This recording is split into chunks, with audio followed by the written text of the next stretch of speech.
This happened 3 years ago. I was driving through the Sierra Madre mountains in Mexico. I've been a long-haul truck driver for years. I thought I knew those roads well. It was late at night, the kind of darkness that makes you feel small. I was delivering cargo, just me and the hum of my engine. Maybe it was the quiet that got to me. I had been on the road for hours with no other cars in sight. My headlights barely cut through the thick trees. Then, out of nowhere, I heard it. A voice called my name, soft but clear. Miguel. I froze for a second. My heart raced. I brushed it off as tiredness. But deep down, I felt cold, the kind of cold that creeps into your bones. In the weeks that followed, I couldn't stop thinking about that voice. Every time I drove that road, I felt restless. My eyes constantly scanned the shadows. I half expected to see something lurking. More than once, I thought I saw movement in the trees, but every time I looked closer, there was nothing there. Then, one night, it happened again. I was on that same stretch, just trying to focus on the road. The air felt heavy, almost like a warning.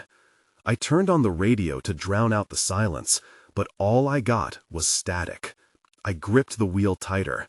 I thought about pulling over, but the shadows by the road were dancing. I felt sick in my stomach, like I was being chased by something I couldn't see. I started to worry I was losing it. I told myself it was nothing, just fatigue. But the voice haunted me. It wouldn't go away. I felt like I was being watched, and it made the miles stretch on forever. Then, one night, everything changed. I was on the same road again, the usual quiet pressing down. And then I heard it, the whisper. Miguel. I hit the brakes hard. My heart pounded in my chest. I looked around, but the road was empty.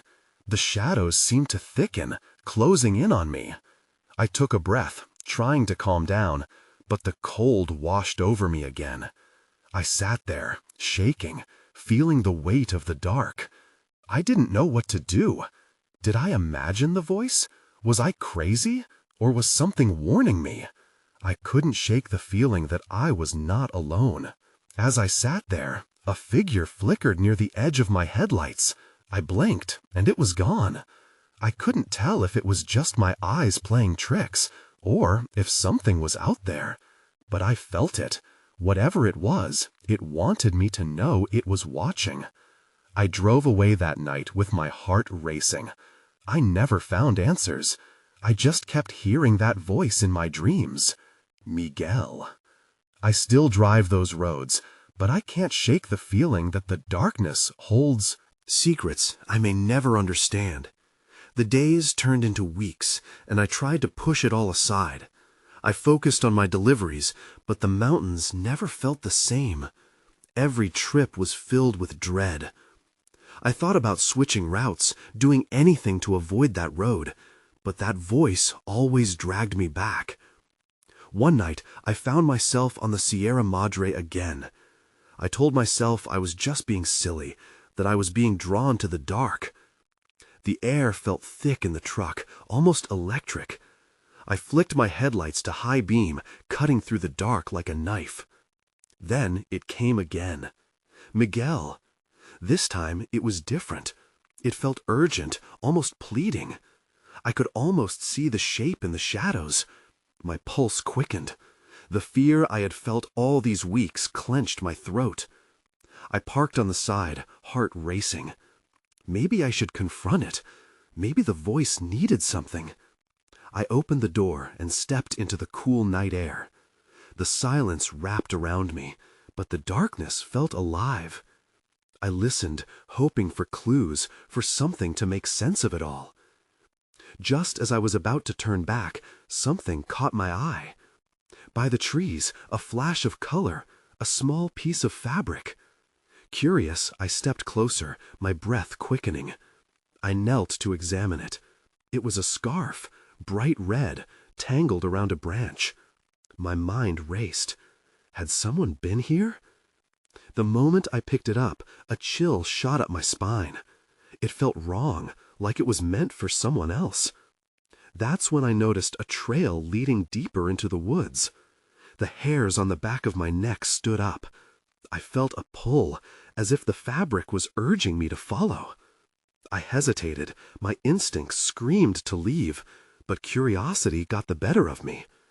I stepped off the road and into the shadows, the fabric clenched tightly in my fist. The trees were dense, and the darkness thickened around me. Every step was hesitant, driven by a mix of dread and an ache to know the truth. "Who's there?" I called out, my voice trembling. The only answer was the rustle of leaves. I pressed on, and then everything went still. Too still. Suddenly, I felt a sharp cold on my neck, like breath against my skin. It took everything in me not to turn around. I stood frozen, the questions piling up in my mind. Then I heard it again, the whisper. Miguel. This time it was closer, almost right next to me. Panic clawed at my chest. I turned, but the shadows held their secrets tight. There was nothing there, yet I could feel a presence, like I wasn't alone. "Please," I whispered, as I took a step back, clutching the scarf. "What do you want from me?" In that moment, I knew I had to find the owner of that scarf. It felt like a piece of the puzzle I had been missing all along. Just then, I heard footsteps behind me. I spun around, heart racing. That's when I saw it, a figure emerging from the darkness, eyes glinting like the moonlight on steel. My breath hitched. I was about to face whatever had been haunting me all this time. The figure stepped into the faint light, and I felt my stomach drop. It was a woman. Her face was pale, but what stopped me was her eyes. They were wide, filled with a mixture of fear and something else. "Who are you?" I asked, my voice barely above a whisper. She opened her mouth, but nothing came out. Instead, she pointed toward the trees behind me. I turned instinctively, expecting something sinister to leap out at me. But the shadows remained still. I faced her again. "Please, you have to listen to me," she finally spoke, her voice cracking. "They took her." "Who?"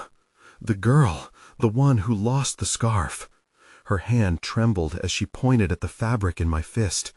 I glanced at it again, realizing it looked more vibrant in the dark, almost alive against the muted greens of the forest. "What do you mean? Who took her?" "Shh!" She glanced around nervously, cutting me off. "We need to move." My instincts screamed to bolt in the opposite direction. I felt exposed, vulnerable, but I couldn't shake the feeling that something was pulling me toward her, toward the truth. "I can't leave. I have to know what happened," I said, trying to sound more confident than I felt. She nodded slowly, her expression softening just slightly. "Then you need to trust me. Please, I can help you if you help me first." Before I could respond, a loud crack echoed from the trees behind me. My heart raced, adrenaline coursing through my veins. I turned again and caught a glimpse of movement, dark shapes darting through the shadows. "Run!" I shouted, looking back at her. My instincts kicked in, and I grabbed her wrist, urging her to the trail we had come from. We raced deeper into the woods, my mind spinning with unanswered questions. Who was she? What did she mean by they? Branches snagged at my arms as we ran, the forest closing in around us. The only sound was our hurried breaths and the crunch of leaves underfoot. The darkness felt alive now, closing in as if the very trees had eyes on us. Just when I thought we might find a break in the trees, I heard a growl. It was low and primal, sending chills down my spine. I looked back and saw shadowy figures pursuing us, shapes that ducked behind trees and rushed forward with an unnatural speed. I didn't know what we were running from, but I had to keep going. Then, out of the corner of my eye, I saw the red scarf catch the moonlight again, flapping like a flag ahead on the trail. Path. It was calling to me. Without thinking, I veered toward it, pulling the woman with me. I reached out and grabbed the scarf, feeling a surge of warmth pulse through my hand. "This way!" I yelled, my mind racing. I thought about what lay ahead, and I could only hope that the answer to our nightmare was somewhere in that darkness. I tightened my grip on the scarf, urging the woman to follow. The fabric felt alive in my hands, and I could almost sense it guiding me through the darkness. The growl echoed again, closer this time, a reminder that we weren't alone. "Keep running," I shouted, scanning the path ahead. Shadows shifted around us, but I couldn't focus on that. My mind was solely on finding a safe place. The trees seemed to close in, their gnarled branches reaching out as if to ensnare us. As we sprinted, I could feel her pulling away, struggling to keep pace. "What's your name?" I yelled over my shoulder. "Leela," she gasped, her breath hitching. "We need to find the clearing." "Which way?" I didn't have a sense of direction anymore. It was like the forest was purposely disorienting us. "That way," she pointed to the right, gesturing wildly. We veered off the path, feet pounding against the underbrush. The growling grew fainter, but the adrenaline in my veins still screamed danger. Leela stumbled, and I quickly reached back, catching her just in time. "We can't stop now. We have to keep going." I could feel her fear, thick and palpable in the air between us. As we pushed through the dense foliage, I noticed something ahead, faint, flickering light. "Is that the clearing?" I asked, hope creeping into my voice. "Yes, just a little further," she urged, determination surging through her. We broke into the clearing, and I nearly stopped in my tracks. There, in the center, was an old, rusted truck. Its headlights flickered like dying stars against the darkened sky. My eyes darted around, searching for any signs of life or more shadows lurking. I could see trampled grass, as if something had been there recently. "Does it belong to them?" I whispered, my heart racing again. "Maybe. We need to check it," Leela said, moving toward it. As we approached, I noticed a stark white piece of paper flapping against the windshield, its corners tattered. I reached out to grab it, but Leela suddenly stopped me. "Wait, there's something behind it." My breath hitched as I turned to follow her gaze. From the shadows, two dark figures slowly stepped forward. They were cloaked in ragged clothing, their faces obscured. My heart sank, dread washing over me. "Leela, get back!" I pulled her behind me, instinct kicking in to protect. But then one of the figures raised a hand, and I froze. It looked almost like a warning rather than a threat. "You shouldn't have come here," the figure said, voice low and gravelly. "You need to leave." "Leave?" "We can't leave without finding her," I shot back, feeling anger ignite within me. "Danger lurks here. The girl isn't what you think." I clenched my jaw, my instincts screaming for answers. "What do you mean? Who are you?" Instead of answering, the cloaked figure stepped closer, revealing a twisted, familiar face that sent a chill racing through me. I staggered back, recognition dawning like a cold wave. "Don't you see? You need to understand the truth," they said, and I realized I was not prepared for what came next. I blinked, trying to process the sight before me. No, it can't be. The figure was someone I thought I'd never see again, someone I'd buried in my mind, along with the memories of what they had done. I could hardly breathe. "Why are you here?" I stammered, my pulse racing. "What truth?" The figure's mouth twisted into a grim smile, an unnatural glimmer in their eyes. "You're too late. She's already been claimed." A wave of nausea washed over me.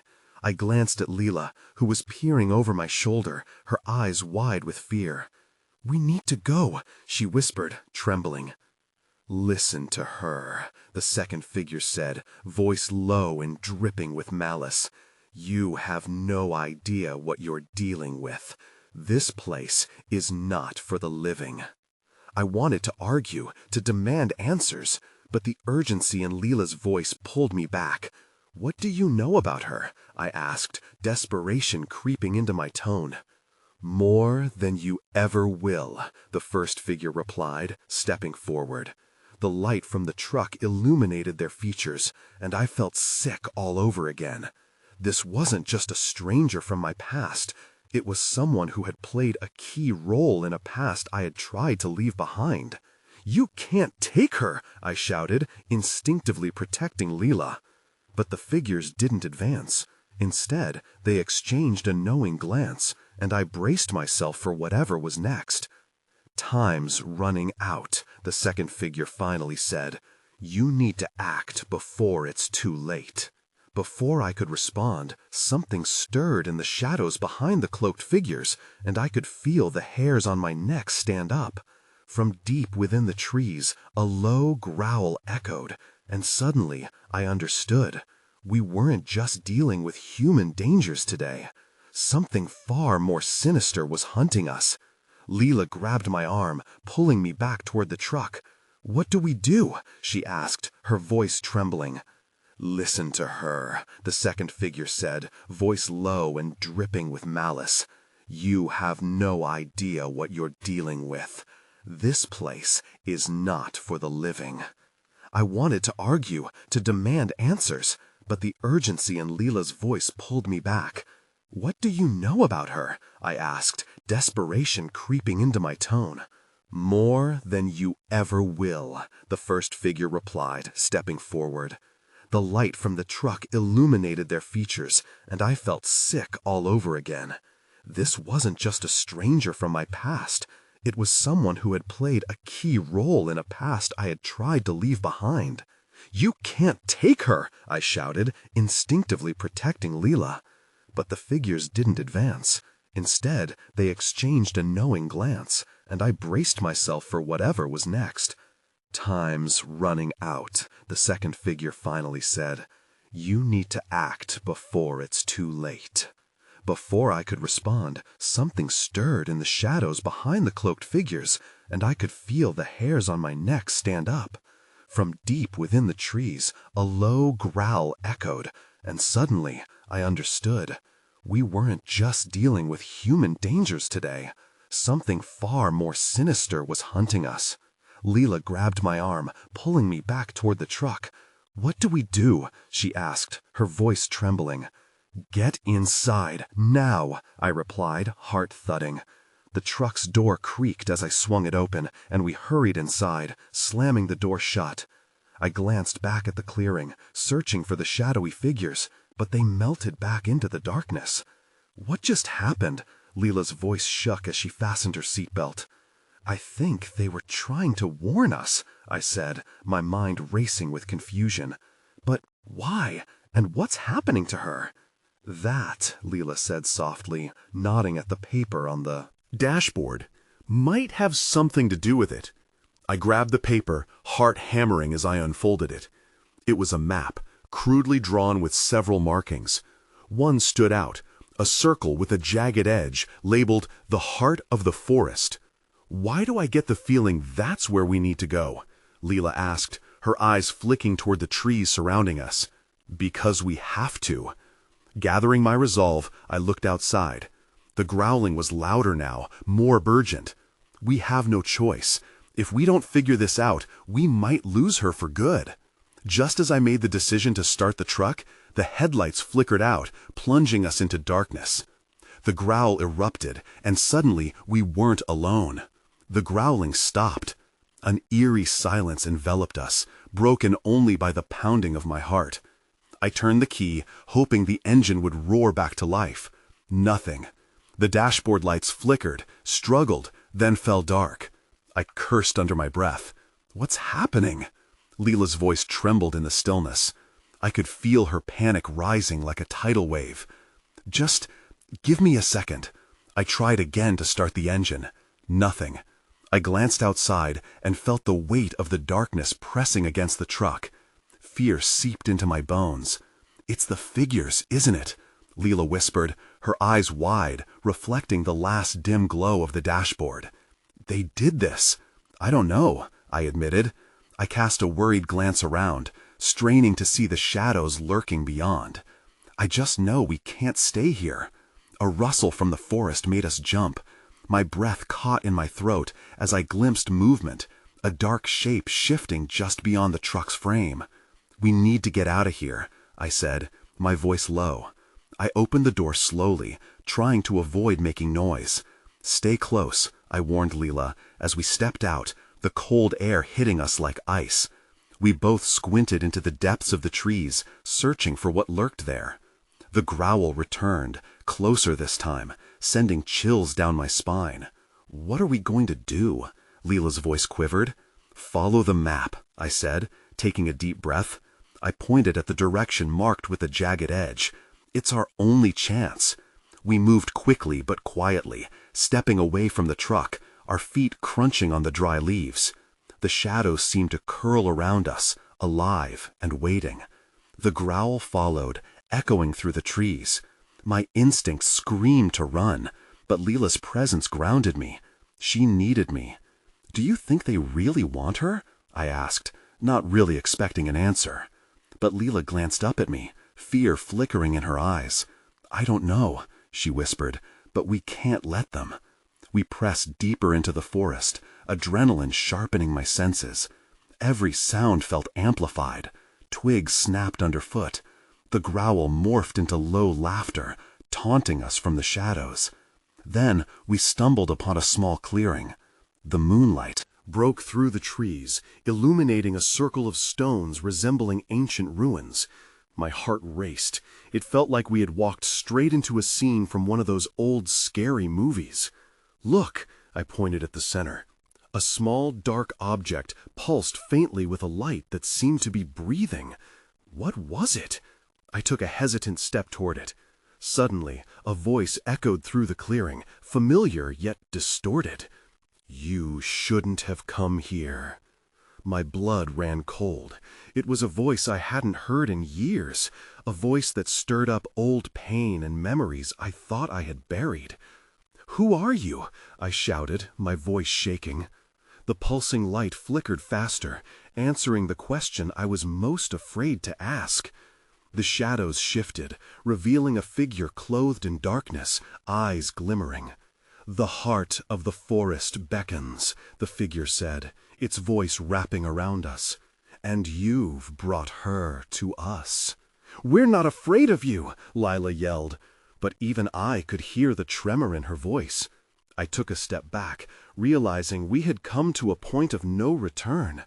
Whatever was in the heart of this forest was ready to defend what it claimed. Then everything went dark. I blinked and gasped, my senses overwhelmed by the sudden absence of light. The darkness felt thick, wrapping around us like a fog. I reached for Lila's hand, desperate to keep her close. "Lila?" My voice sounded small against the void. "Right here," she whispered, her breath warm on my cheek. What just happened? Before I could respond, a cold wind swept through the clearing, carrying whispers that danced and swirled around us. It felt alive, filling the space. I strained to listen, trying to catch a single word that made sense, but it was just noise, chaotic, daunting. "Run." The command was clear and sharp, erupting from the shadows as if spoken directly into my ear. I didn't know who or what had spoken, but instinct kicked in. "We need to go," I urged Lila, my heart racing again. We turned to run, but I stumbled, my foot catching on a rock. I felt the ground shift beneath me. Panic surged as I fought to regain my balance. "Come on," I shouted, pulling Lila along as we pushed through the trees, branches scratching at our arms and faces. The forest was alive with sounds, growls, laughter, and the rustle of unseen figures darting around us. I couldn't tell if they were hunting us or just playing with their prey, but either way, we had to find a way out. "Back to the truck?" Lila panted, glancing anxiously over her shoulder. "No, we can't," I replied, my voice sharper than intended. "The map said there's a path deeper in.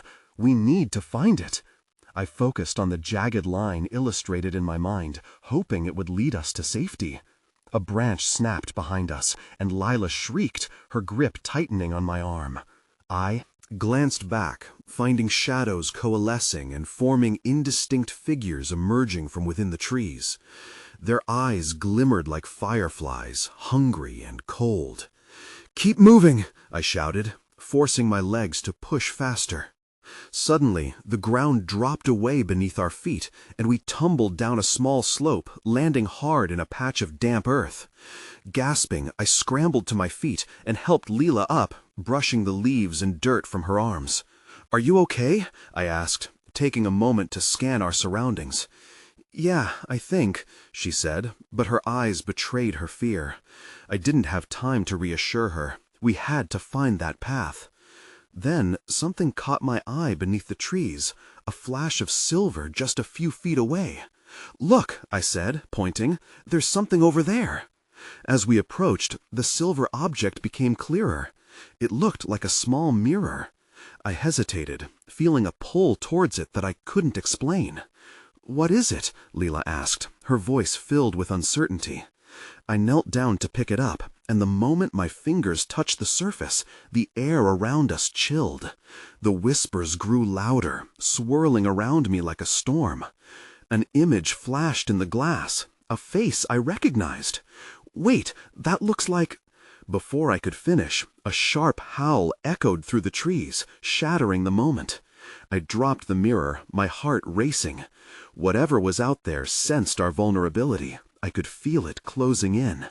"Run!" I yelled, and together we dashed towards the only dark path that lay ahead, not knowing what awaited us. The sounds of the forest grew louder. The hunt was on. We sprinted down the shadowy path, breathless and disoriented. The darkness wrapped around us like a heavy blanket, and every rustle of leaves sent jolts of fear through my body. I had no idea if we were heading in the right direction, but stopping was not an option. "Do you think they're still following us?" Leela's voice shook, barely above a whisper. "I don't know," I admitted. I tried to sound calm, but my heart raced in my chest.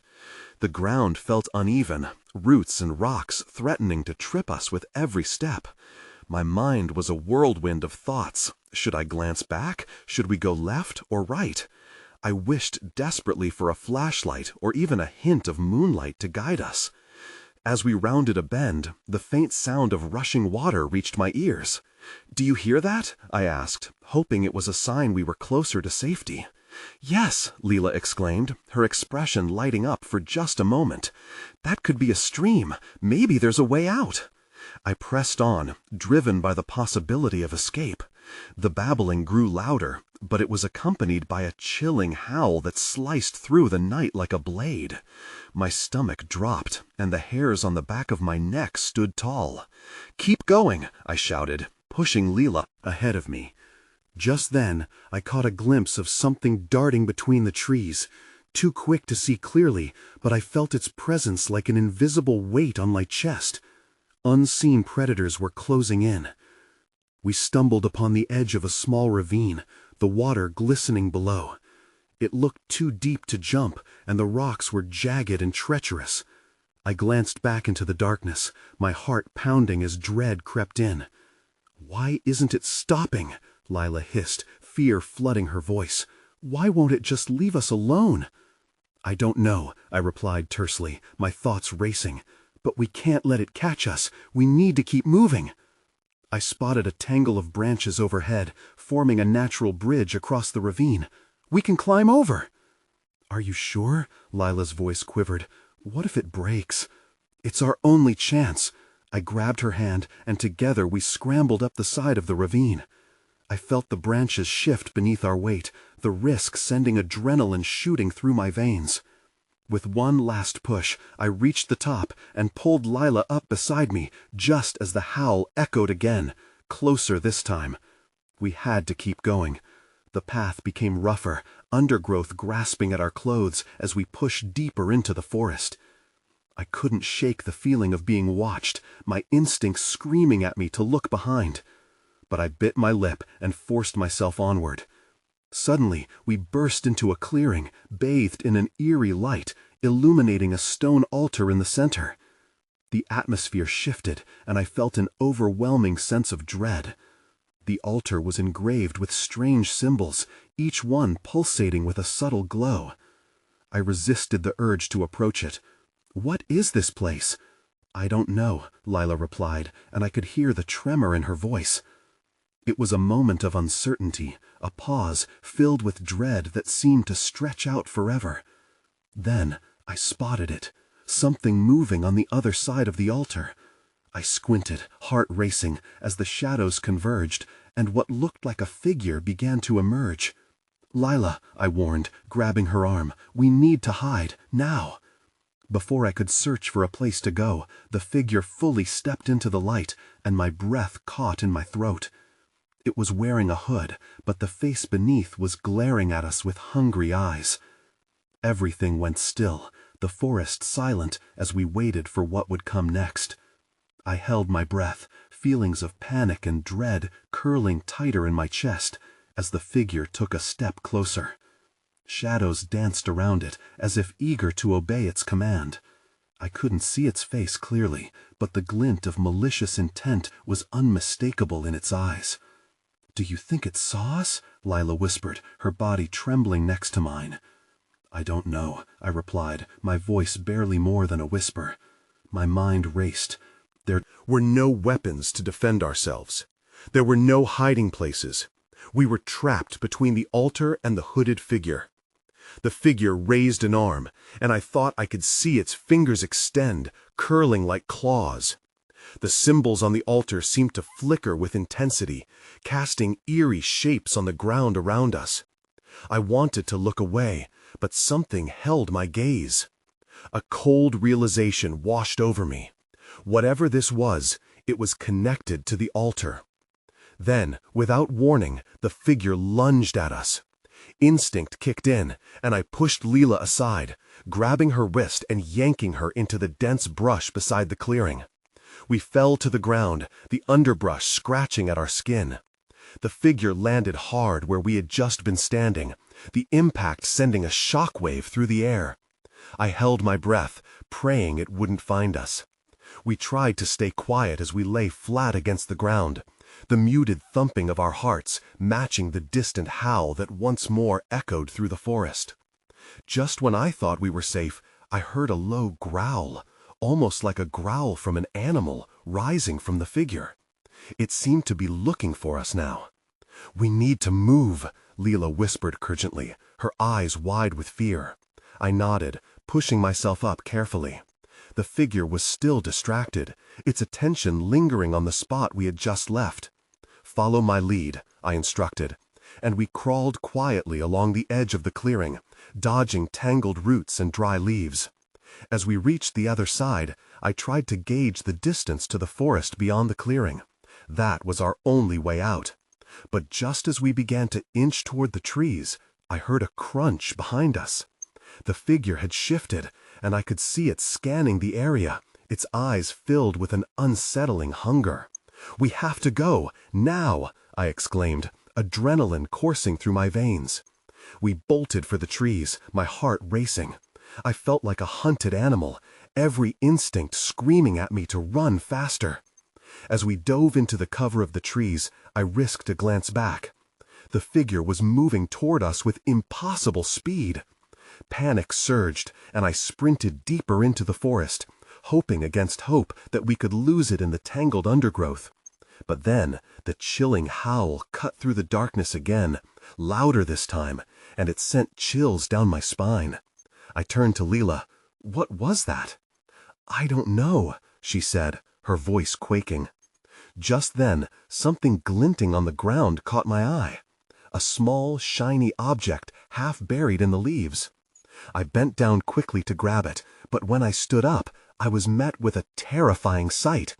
The figure had stopped. It was closer than before, and it wasn't alone. My breath hitched as I realized we were surrounded.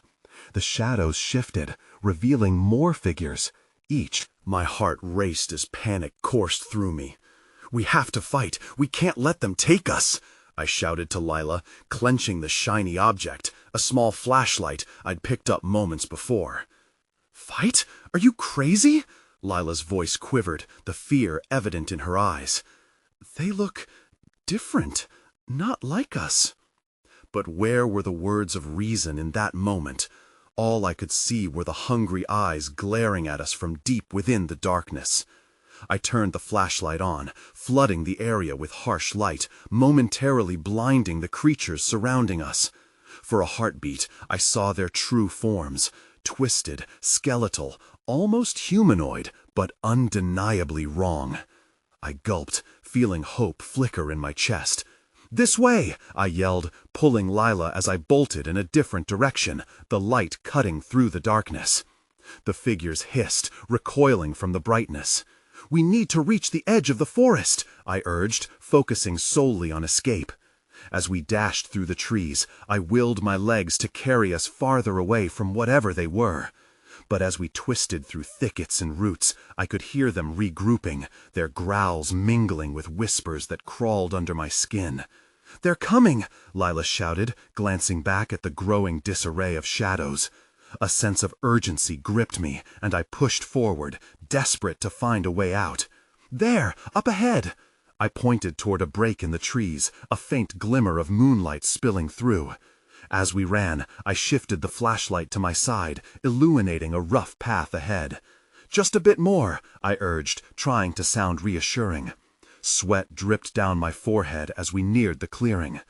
But then, from behind, I felt a gust of cold wind whip past us, accompanied by an immediate drop in temperature. I skidded to a halt, pulling Lila close. "It's too quiet. Something's wrong," I murmured, scanning the darkness. In an instant, the figures emerged 10 paces away, ominously cloaked, their eyes now glimmering with menace. My pulse raced. "Get ready," I warned Lila, raising the flashlight. But before I could move, the lead figure stepped forward, lowering its hood to reveal a familiar face twisted with malice. I stumbled back, shock paralyzing me.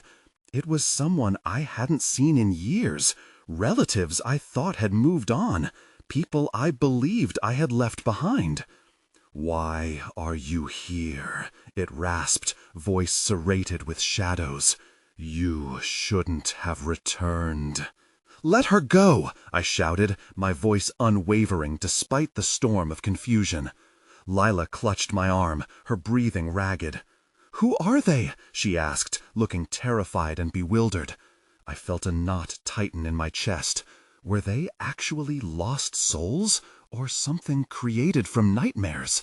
I don't know," I stammered, adrenaline coursing through me. "Leave us!" I bellowed, trying to project authority where none echoed.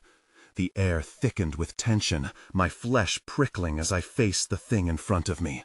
Suddenly, the murmurs grew, rising to a crescendo. "You've brought her here! She belongs with us!" "No!" I shouted, pushing Leela back to protect her. "We didn't come to look for anyone. We just want to leave." The figures moved as one, a synchronized ocean of darkness. The moonlight flickered, distorted by their presence. Instinctively, I raised the flashlight again, praying for it to hold them back. But they kept coming, their shadows swirling around me and Leela like tendrils of smoke. My heart sank as I prayed for an escape. And just as it seemed hopeless, the flashlight flickered and died, plunging us back into darkness. Leela's gasps filled the silence. "What do we do now, Miguel?" I could feel the weight of despair settling in my chest. I squeezed her hand, trying to stay focused, determined to retain hope. "We run. No matter what, we run." With that, I turned and took off into a new direction, the familiarity of surroundings slipping away. Suddenly, I caught a glimpse of flickering light in the distance, shards of hope that danced like a beacon. This could be our way out. "Leela, this way!" I shouted, my heart pounding as we pushed forward. We rushed toward the glow, weaving through the trees. The sounds of growls and whispers faded behind us, replaced by the rush of urgency and momentum. But just as we glanced back, the mob surged, shadowy limbs waving desperately, clawing toward us. Every ounce of fear urged my body to go faster. I pushed the urge to look back aside and focused ahead, willing the light to pull us through. We burst into the clearing, and my heart nearly stopped as the moon illuminated our path. The figures halted at the edge of the trees, their silhouettes merging into one, cloaked in darkness. I could barely breathe, my veins thrumming with both dread and relief. We had escaped, at least for now. Leela turned to me, tears glistening in her eyes. "What now?" "I don't know," I admitted, glancing back at the forest pulsing with menace. 1,000 questions swirled in my mind. As we caught our breath, I felt the shadows linger at the edge, circling like vultures. They weren't done with us. Leela and I had escaped, but the darkness clung to our experience, whispering that the truth was deeper than we could unravel, that these woods hid secrets we still couldn't grasp fully. I reached for her hand, determination hardening my grip. "We'll find a way out of this, Leela," I said, but uncertainty gnawed at me. Did we truly escape? And would we ever be free from the dark shadows that clung to our memories? The weight of those questions faded as we stood in the clearing, heartened by a shared resolve, knowing that as long as we faced the unknown together, we would continue searching for the truth hidden in the dark. But what lay ahead still escaped me. For now, at least, we were alive.